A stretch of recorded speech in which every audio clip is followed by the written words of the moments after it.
പക്ഷെ യവനുമായിട്ട് റിലേഷൻ തുടങ്ങിയതിന് ശേഷം പിന്നെ അവൻ തന്നെയാണ് പറഞ്ഞ് ഇനി കണ്ണൂസ് എന്ന് വിളിക്കണ്ട വാവച്ചി എന്ന് വിളിക്കണമെന്ന് പറഞ്ഞു. അഷ്കർ പറഞ്ഞു ആവച്ചി എന്ന് വിളിക്കണമെന്ന് പറഞ്ഞു. പിന്നെ വാവച്ചി വിളിയായി.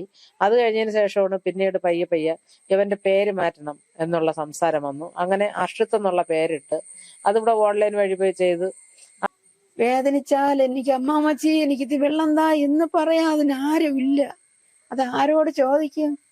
എത്രമാത്രം വേദന കുഞ്ഞ് സഹിച്ചിട്ടുണ്ട്. 91 മുറിവ് ഉണങ്ങിയത് ഉണങ്ങാത്തതുമായിട്ട്. എന്നിട്ട് എന്റെ മൂത്തച്ചെറുകുട്ടി അമ്മാമ്മച്ചി അപ്പീടെ ഇവിടെ 2 മുറിവ് കിടക്കണം.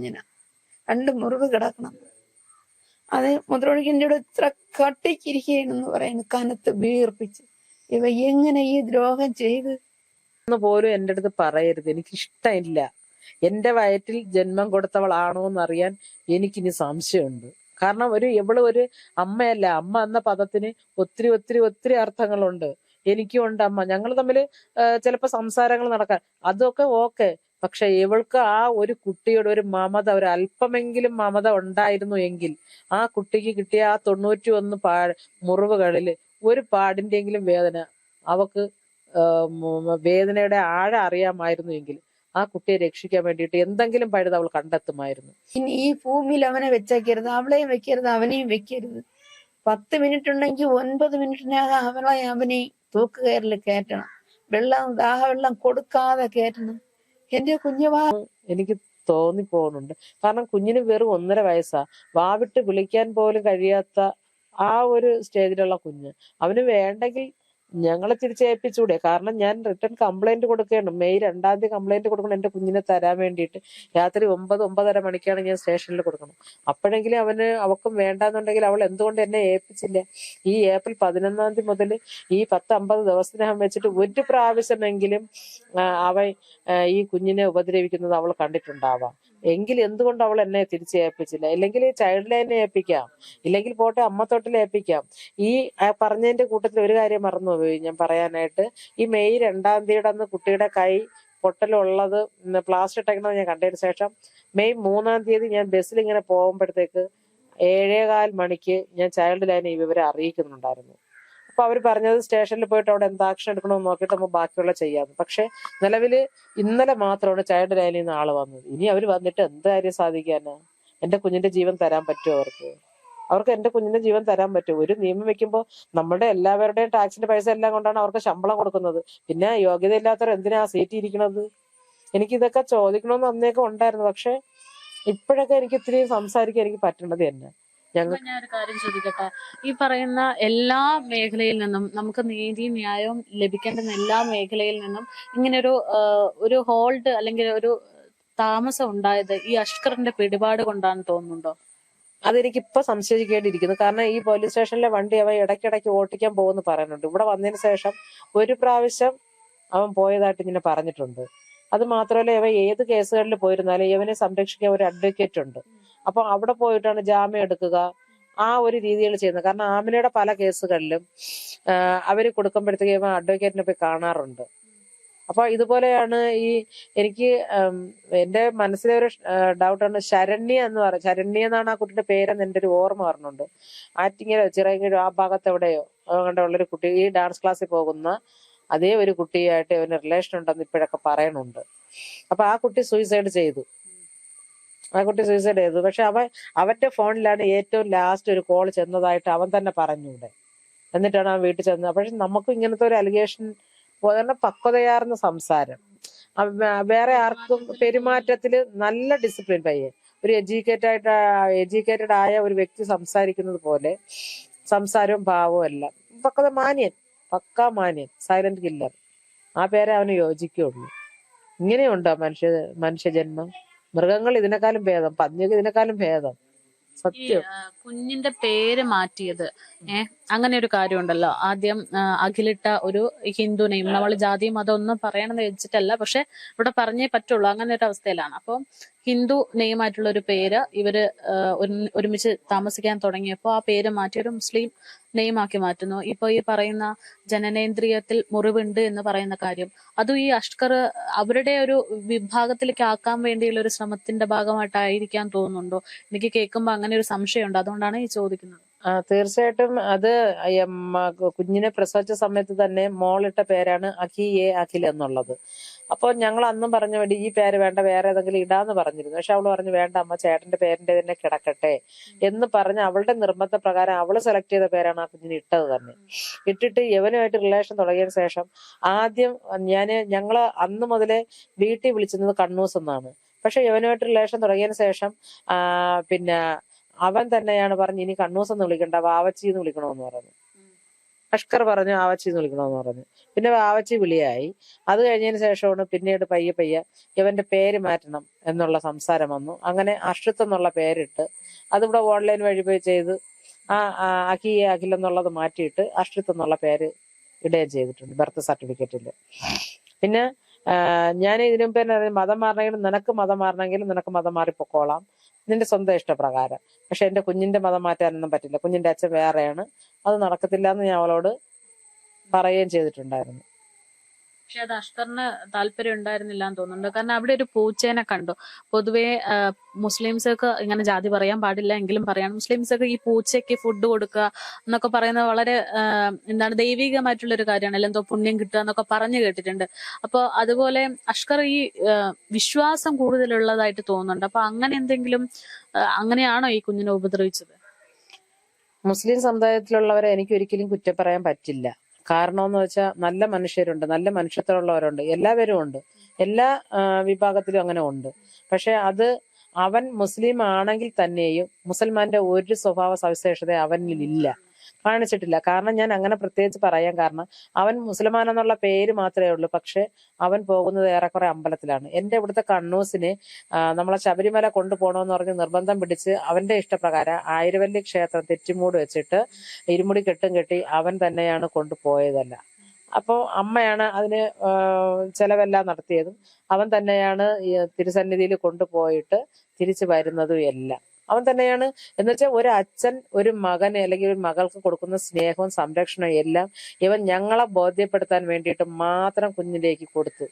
അതായത് നമ്മളെ ബോധ്യപ്പെടുത്തുക എന്ന ലക്ഷ്യത്തോടുകൂടി അവന്റെ യഥാർത്ഥ കൊലയാളി മനസ്സിൽ ഒളിപ്പിച്ച് വെച്ചിട്ടാണ് ഞങ്ങളെ ബോധ്യപ്പെടുത്താൻ വേണ്ടി. ഇവിടെയുള്ള നാട്ടുകാരെല്ലാം കണ്ടിട്ടുണ്ട് മകനെ എടുത്തോണ്ട് പോണതും. കണ്ടു കഴിഞ്ഞാൽ ഒരു അച്ഛന് ഒരു മകന് കൊടുക്കുന്ന സംരക്ഷണം ആ രീതിയിലാണ് കൊണ്ടുപോകുക. പക്ഷെ ഇവൻ ഈ നീചനാണെന്നുള്ളത്, കൊലയാളിയാണെന്നുള്ളത്, പക്ക ഫ്രോഡാണെന്നുള്ളത് ഇവന് പറയാൻ വാക്കുകളില്ല.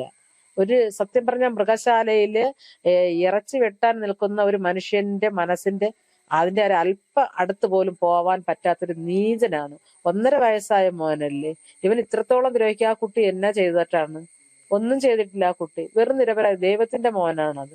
അവൻ സത്യം പറഞ്ഞ അവൻ നേരെ ദൈവസന്നിധി തന്നെ പോയിട്ടുണ്ടായിരുന്നു. എന്റെ അപ്പയ്ക്ക് ഒരു പരീക്ഷണവും കാണൂല. ഈ 1091 പിന്നെ മുറിവുകൾ ഉണ്ടെന്ന് പറയുന്നുണ്ട്. എന്റെ അപ്പയുടെ ഭാര്യയല്ലേ 7 പൊട്ടലുണ്ടെന്ന് പറയുന്നുണ്ട്. എന്റെ കുട്ടിക്ക് അത് അത്രയും താങ്ങാൻ വേണ്ടിയിട്ട് എന്റെ ദൈവം, സർവശക്തനായ ദൈവം അത് അപ്പിയ പിന്നെ അത് പിന്നെ കയ്യിൽ വെച്ചിട്ടുണ്ടെന്ന് തന്നെയാണ് എനിക്ക് ഇപ്പോഴും വിശ്വാസം. അല്ലെങ്കിൽ ഈ 91 മുറിവുകൾ എന്റെ അപ്പി ആ വേദന എങ്ങനെ സഹിച്ചു?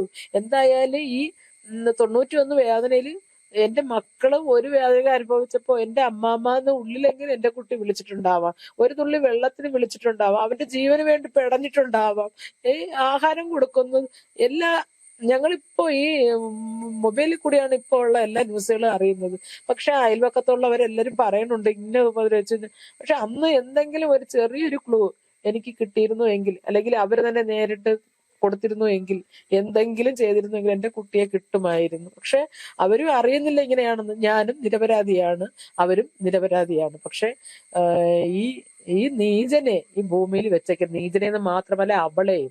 കാരണം എന്ന് വെച്ച് കഴിഞ്ഞാൽ ഏപ്രിൽ 11 മുതൽ ഈ 10-50 ദിവസം വരെ കൊണ്ടുപോയിട്ട് ഒരു ദിവസമെങ്കിലും ഈ കുട്ടിയെ പീഡിപ്പിക്കുന്നത് ഇവള് കണ്ടിട്ടുണ്ടെന്ന് പോലീസിനോട് ഏറ്റു കഴിഞ്ഞു. അപ്പൊ എന്തുകൊണ്ട് ഇവള് ആ കുട്ടിയെ രക്ഷിച്ചില്ല?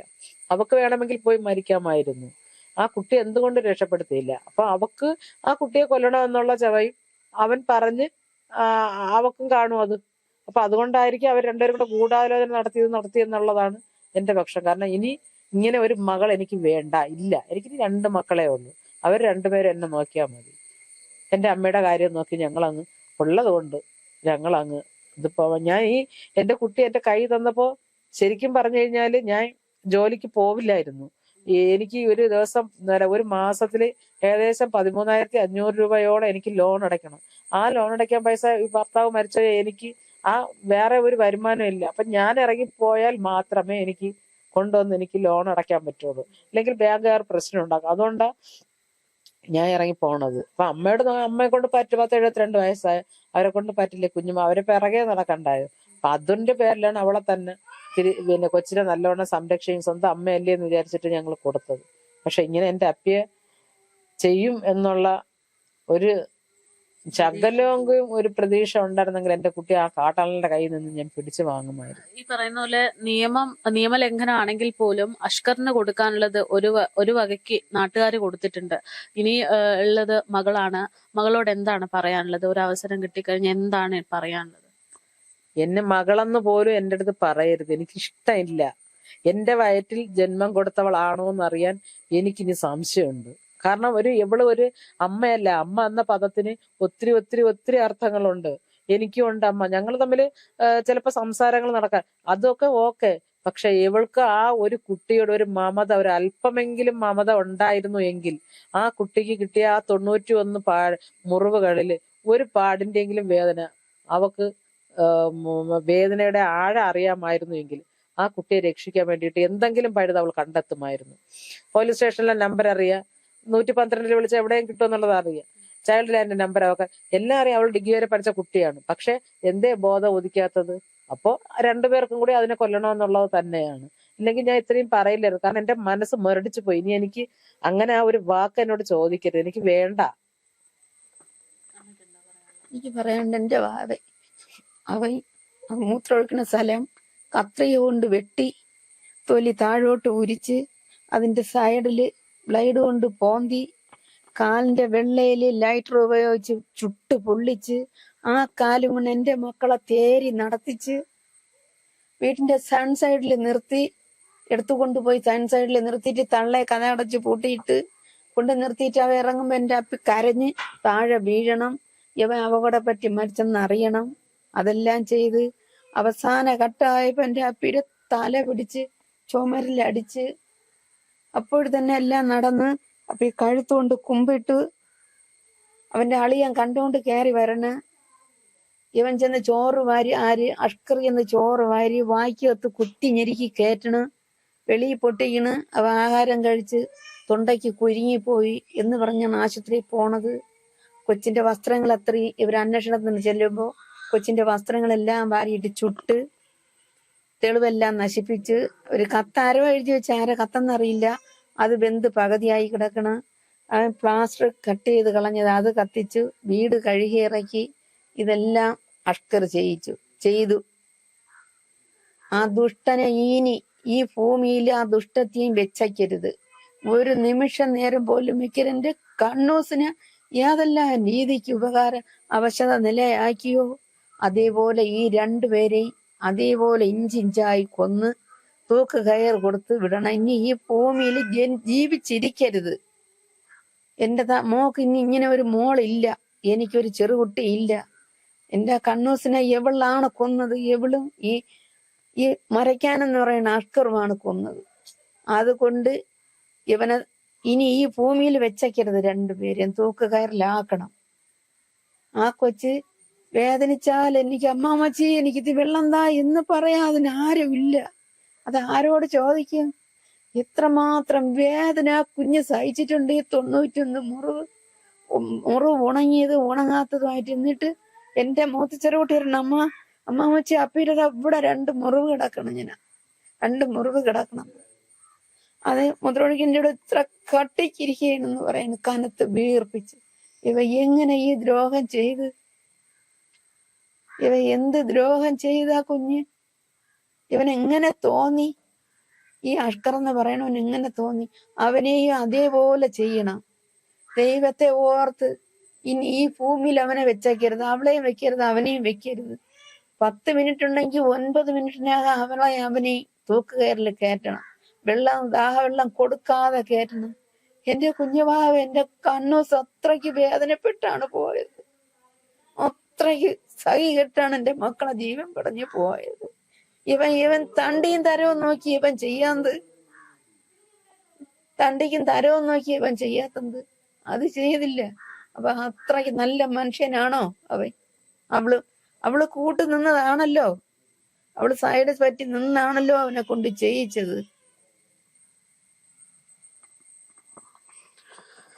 ഒരമ്മയുടെ പ്രവർത്തനം കാരണം രണ്ടമ്മമാര് തലകുനിച്ച് നിൽക്കേണ്ടുന്ന കാഴ്ചയാണ് നമ്മളിപ്പോൾ കാണുന്നത്. ഈ പറയുന്ന കേരളത്തിൽ പോലും ഇന്നേ വരെ കേട്ടിട്ടില്ലാത്ത, ഇനി ഒരിക്കലും സംഭവിക്കാൻ പാടില്ലാത്ത ഒരു കേസാണ്. ക്യാമറമാൻ അശ്വിനൊപ്പം മേഘ. ആളൻ ഈ സമൂഹത്തിൽ ഉണ്ടോ എന്ന് എനിക്ക് തോന്നിപ്പോകുന്നുണ്ട്. കാരണം കുഞ്ഞിന് വെറും